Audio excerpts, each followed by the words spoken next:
Okay, so dalam video ni kita akan tengok secara ringkas apa sebenarnya yang minimum korang kena tahu dalam bab cahaya dan optik ataupun light and optik. So ini adalah subtopik-subtopik dia.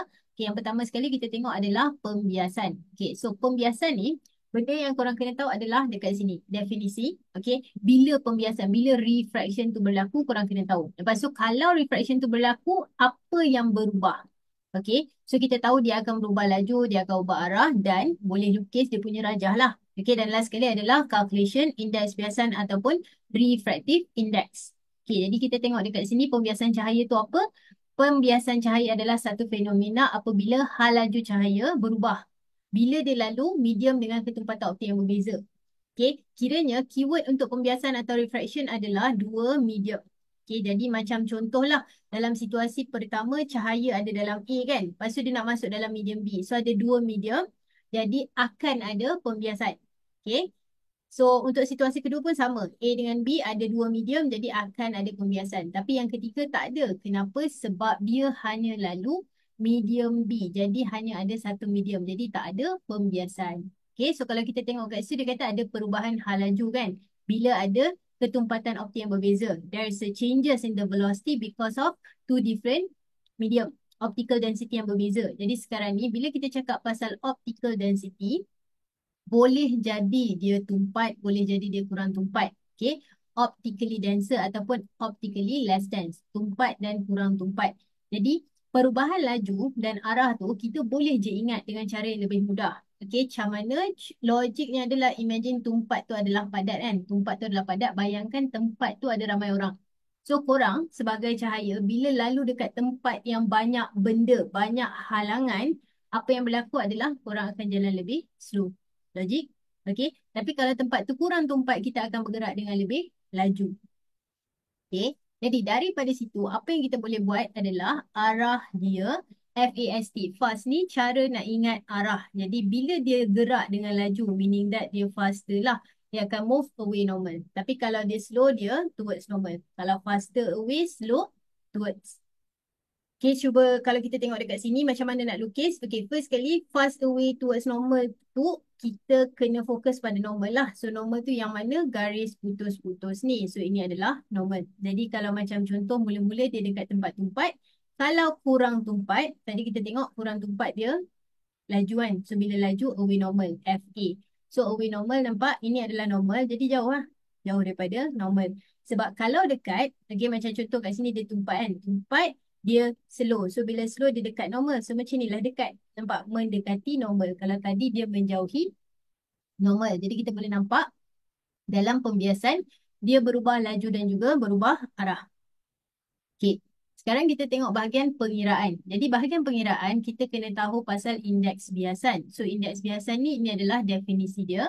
Okay. Tapi sebelum korang mula kira, sebelum kita tengok formula, ingat dulu bahawa N tu mesti lebih besar atau at least sama dengan 1. Okay, lebih besar atau at least sama dengan 1. Dan dia tak ada unit. Jadi point kat sini adalah dalam exam, katakanlah korang calculate tiba-tiba dapat N. N dah calculate tiba-tiba dapat 0.8. Salah. Confirm. Tak payah fikir panjang. Memang confirm salah sebab value dia wajib lebih daripada 1 atau at least 1. Okay. Lepas tu semakin tinggi kecepatan optik, the higher the optical density, the larger the value of N. Okay, so ini adalah berkenaan dengan indeks biasan lah.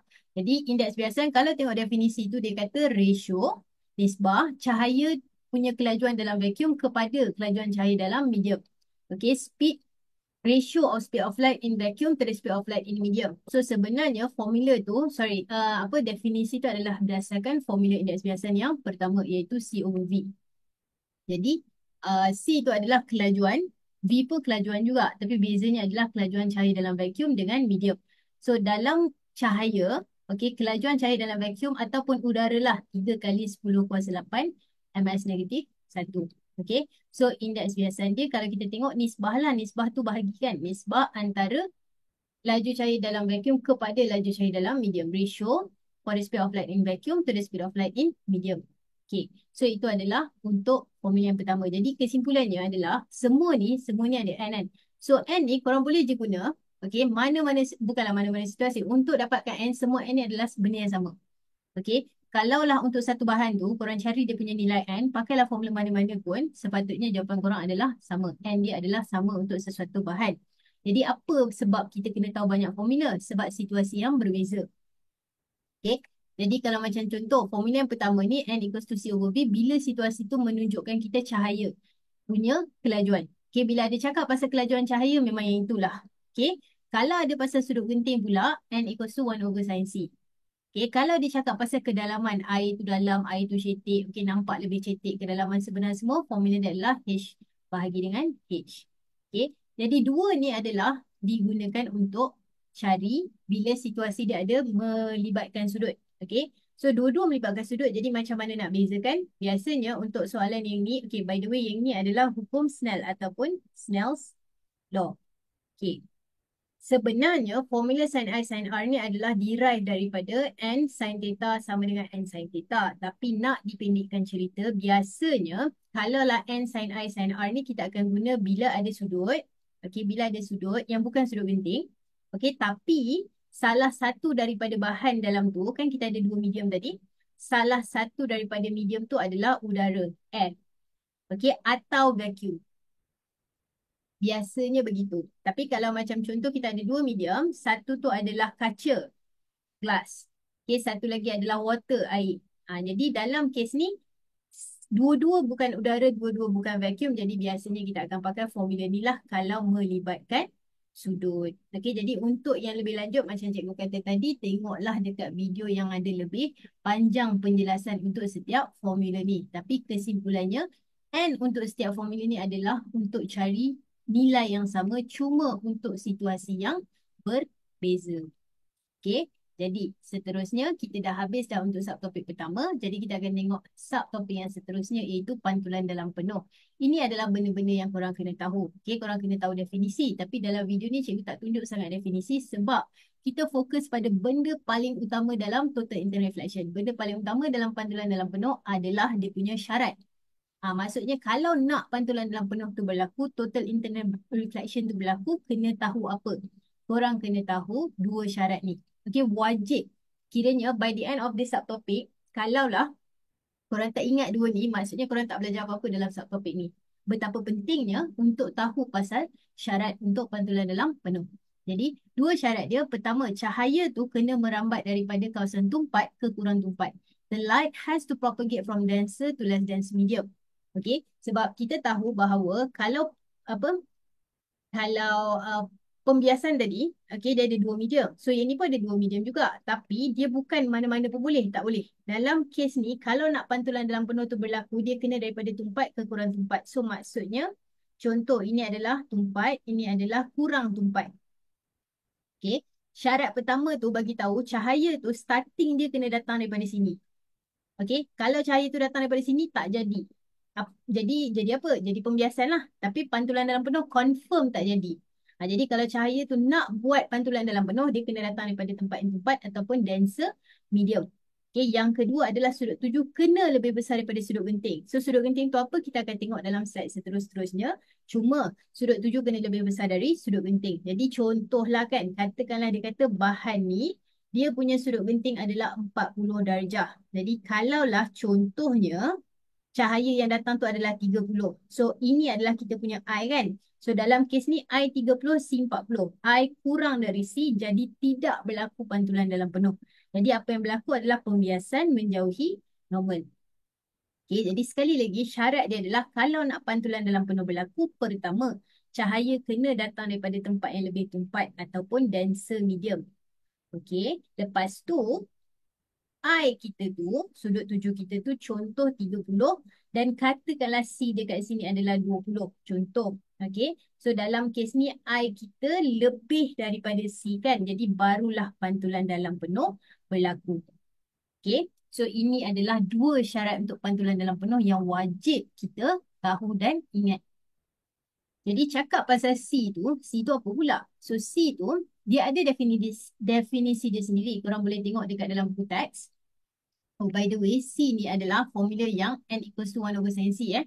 Okay. Kan kita ada dua formula ada C tadi. N equals to C over B dengan N equals to 1 over sin C. C ni merujuk pada yang ni, bukan yang ni. C yang ini adalah kelajuan cahaya dalam udara ataupun vacuum. Okay. Jadi berbalik kepada tadi, C tu apa? C yang sudut genting ni apa? Jadi dalam buku teks memang ada definition dia. Ataupun kalau korang nak dengar lebih lanjut, boleh tengok dalam video yang lebih panjang. Tapi senang cerita kat sini cikgu nak tunjuk macam mana nak tahu nilai C diberi situasi yang berbeza. Katakanlah situasi yang diberi tu adalah indeks biasan. So kalau dia bagi indeks biasan, kita akan guna nak cari C lah kan? Nak cari C, N equals to 1 over sin C. Selesaikanlah.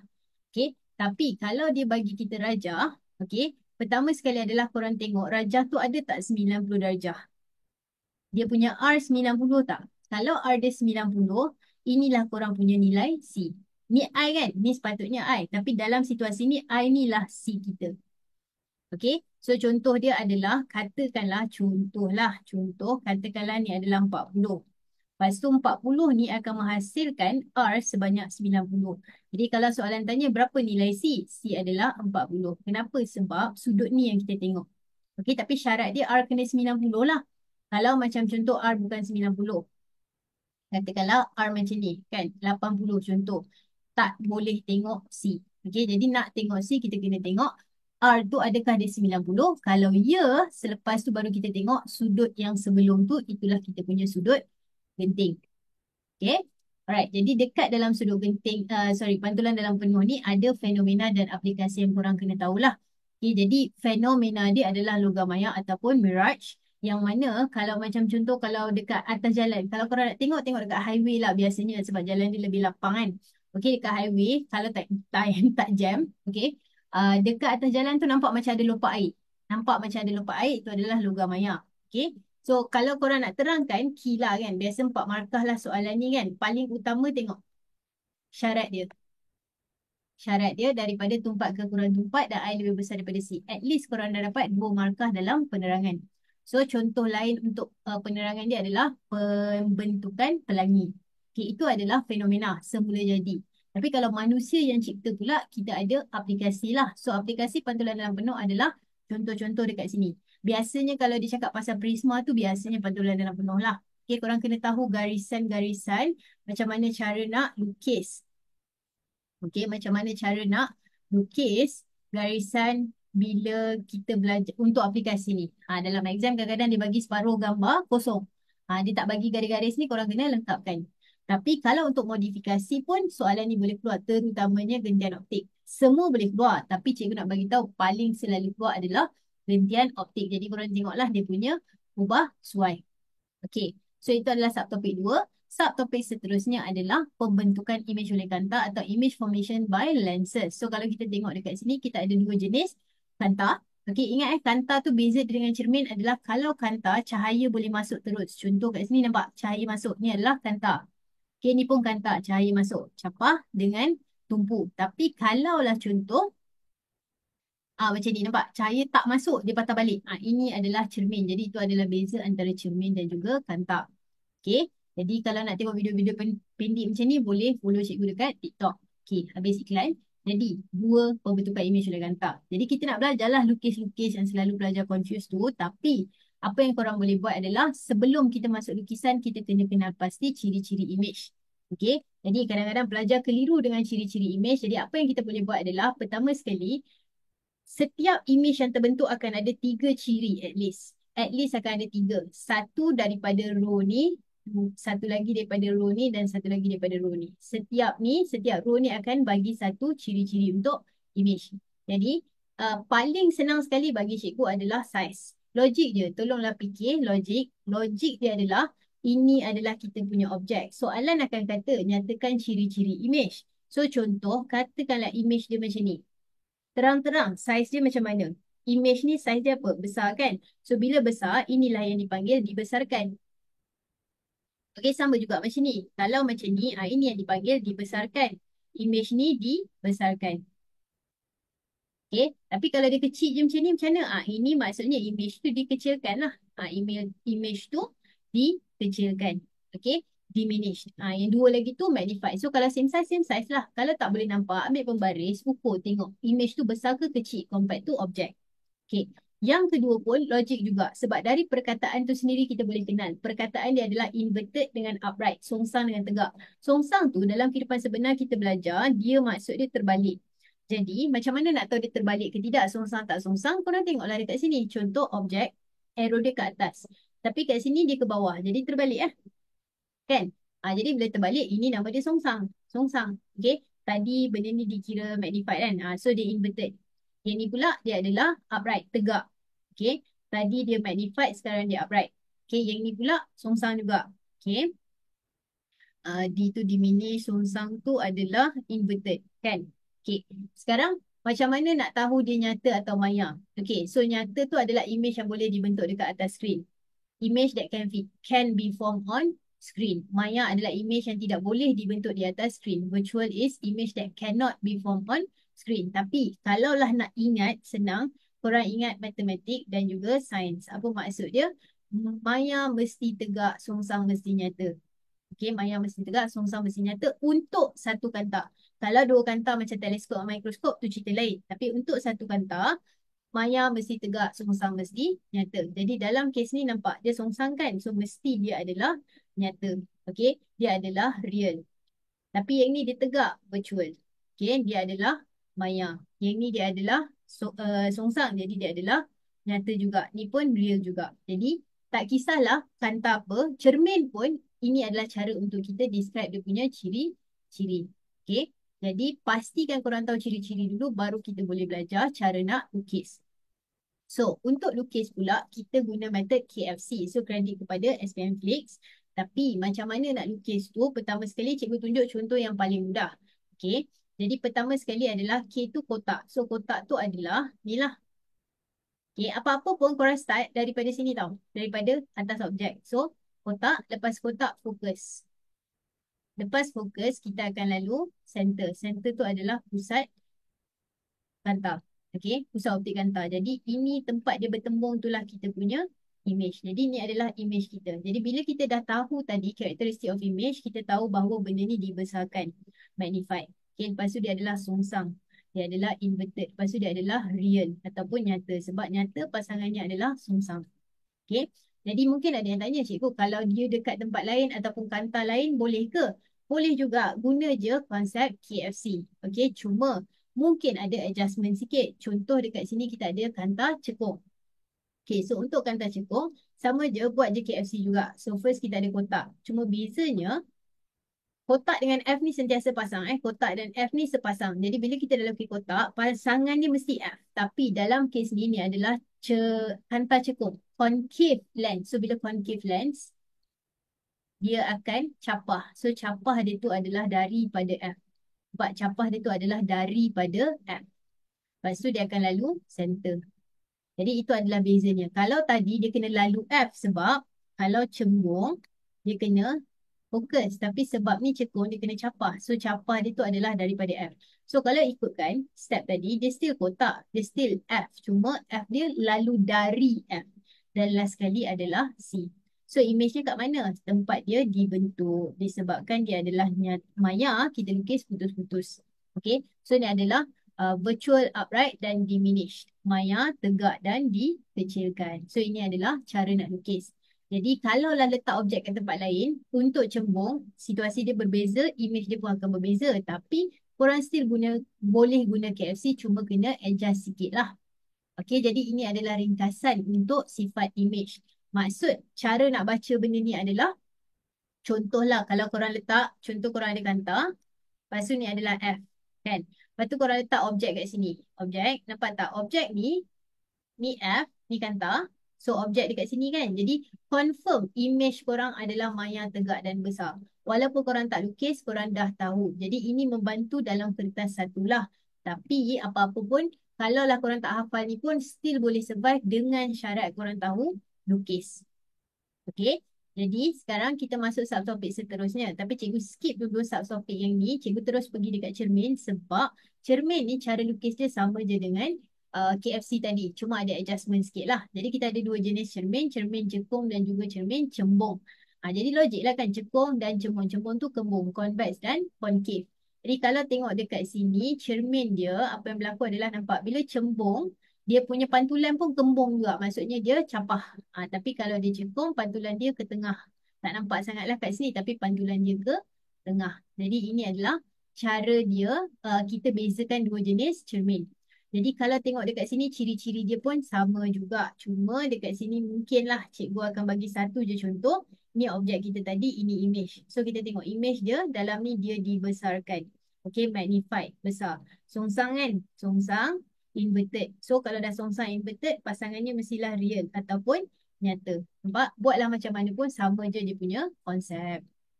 Okay, jadi untuk lukis KFC. Jadi macam mana cara nak lukis KFC dekat sini? Okay, sekarang ni dia boleh je pakai KFC tapi ada adjustment sikit. So, dalam KFC ni biasanya cikgu akan ajar kita bahagikan kepada 3 bahagian. So, yang pertama adalah kotak sentiasa berpasangan dengan F. Kotak sentiasa pasang dengan F. Okay. Nombor 2 adalah C. Nombor 3, okay, kotak tadi pasang dengan F kan? So, kalau kotak pasang dengan F, F pasang dengan siapa? Pasang dengan kotak baliklah, dia setia. K dengan F tu sepasang. Kalau K dulu, F kemudian. F dulu, K kemudian. Jadi, apa maksudnya dekat sini? Maksudnya adalah contoh kita buat kotak. So, kita tahu ini adalah cermin. So, kita tak boleh, pergi keluar. Tak boleh. Sebab apa? Sebab dia cermin. So, bila cermin, dia akan pantul balik. So, dia akan pantul melalui F. Lepas tu yang ni, nampak? C mana? Mana C? Tak ada. Tak tahu kan? Tak apalah. Kita skip C. Kita terus pergi nombor 3. Iaitu buat F dulu. Lepas tu baru buat kotak. Nampak? Kita lalu F. Lepas tu kita buat kotak. Jadi ini adalah cara nak lukis untuk KFC juga. Tapi untuk cermin kali ni. Jadi kat sini ciri-cirinya apa?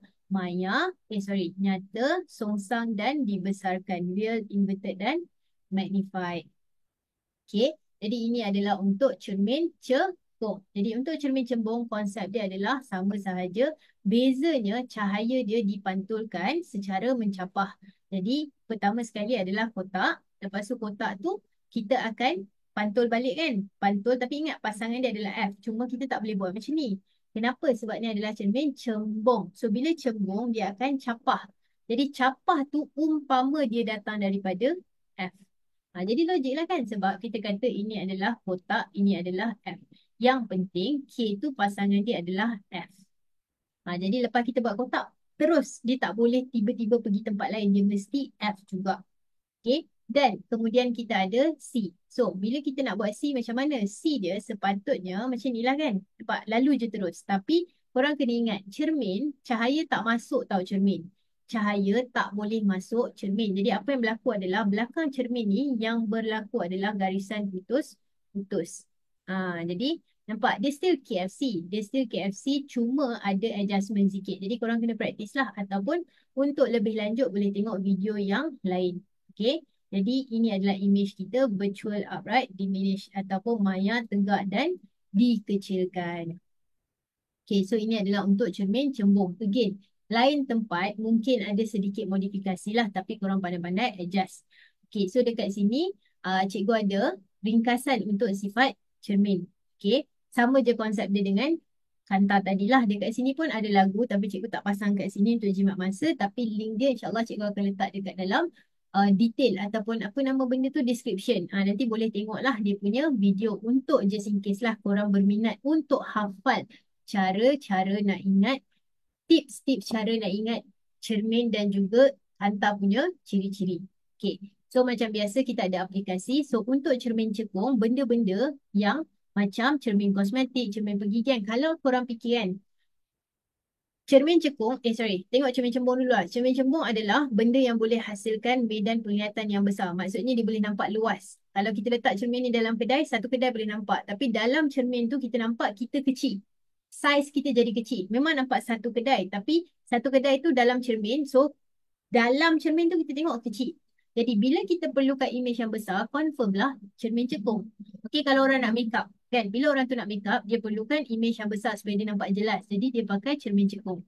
Doktor gigi nak tengok gigi, mestilah dia nampak gigi tu lebih besar. Jadi dia pakai cermin cekung juga. Okay, habis pasal cermin, sekarang kita patah balik dekat 6.4. So formula untuk kantar nipis, kalau kita tengok dekat sini, sebenarnya, okay, kalau nak ikutkan benda ni dalam subtopik lain, tapi cikgu letak dekat sini. So kita ada dua formula iaitu M sama dengan HI bahagi HO. So HI itu adalah ketinggian. Sorry, H tu height tau. H tu adalah height.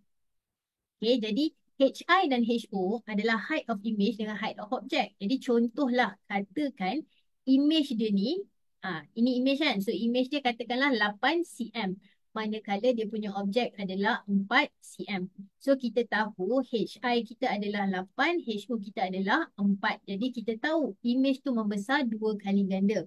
Tapi kita ada lagi satu formula iaitu V bahagi U. So V adalah jarak antara image pergi ke kanta. Okey, jarak antara image ke kanta atau jarak image lah.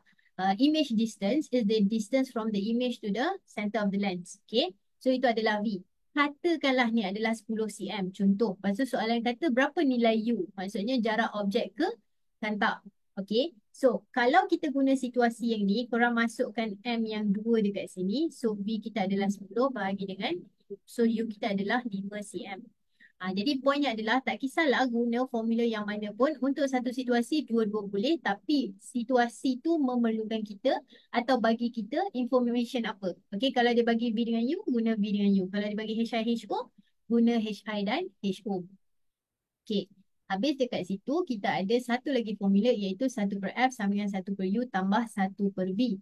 Okay, formula ni senang je. Dalam exam dia dah bagi. Cuma cabaran dia adalah yang selalu pelajar terlepas pandang adalah kadang-kadang ada value dia positif, kadang-kadang ada negatif. Tapi dia bukan random, dia ada reason. Contoh sekarang ni kalaulah kita nilai F. So katakanlah F untuk gambar pertama ni adalah 5 cm, untuk gambar kedua pun 5 cm juga. So 5 cm ni adalah untuk F untuk kanta cembung. Kan? Jadi bila kita nak calculate 1 per F, dia akan jadi, F ni akan jadi 5. Okey, biasalah, tak ada apa-apa kan? Tapi kalaulah kanta cekung ni, F kita 5 juga. Tapi 1 per F kita, F tu akan jadi negatif 5. Kenapa? Sebab untuk dapatkan F yang negatif, kita kena guna kanta cekung. So bila kita pakai kanta cekung, dia negatif F. Okey, sama juga dengan image. Macam contoh ni jarak image, ini pun jarak image juga. So dua-dua jarak image. Katakanlah ni 4 cm dan ini pun bayangkanlah 4 cm juga. Okey, so dekat sini V dia 4 je.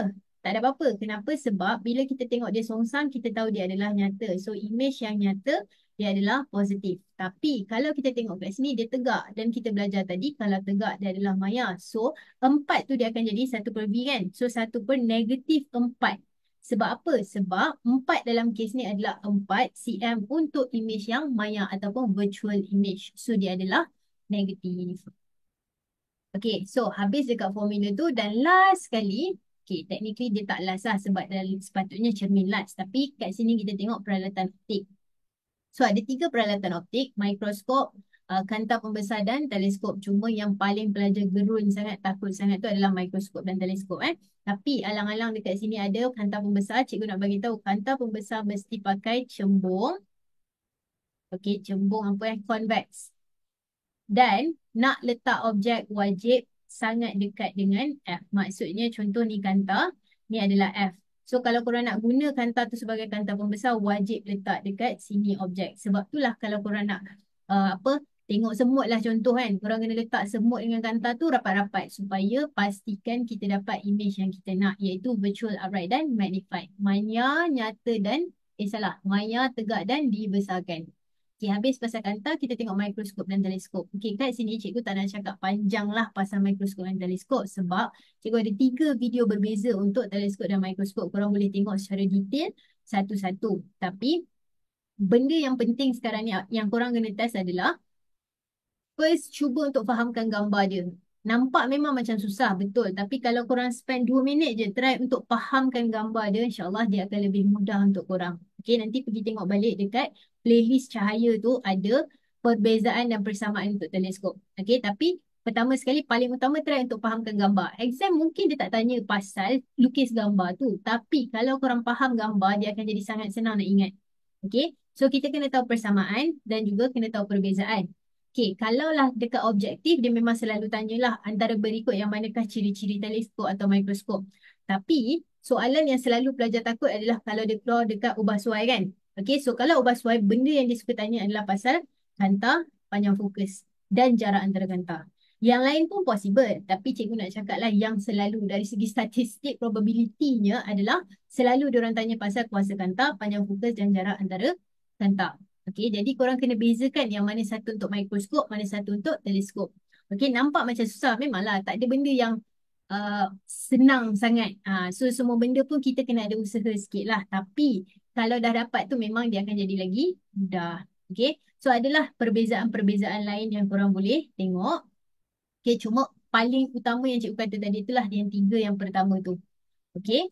So ini adalah contoh perbezaan yang lain. Again, cikgu tak nak ulang dekat sini sebab dah ada video khas untuk perbezaan antara teleskop. Okey, dan kita ada lagi satu untuk pengiraan. Pun dah ada video lain untuk teleskop.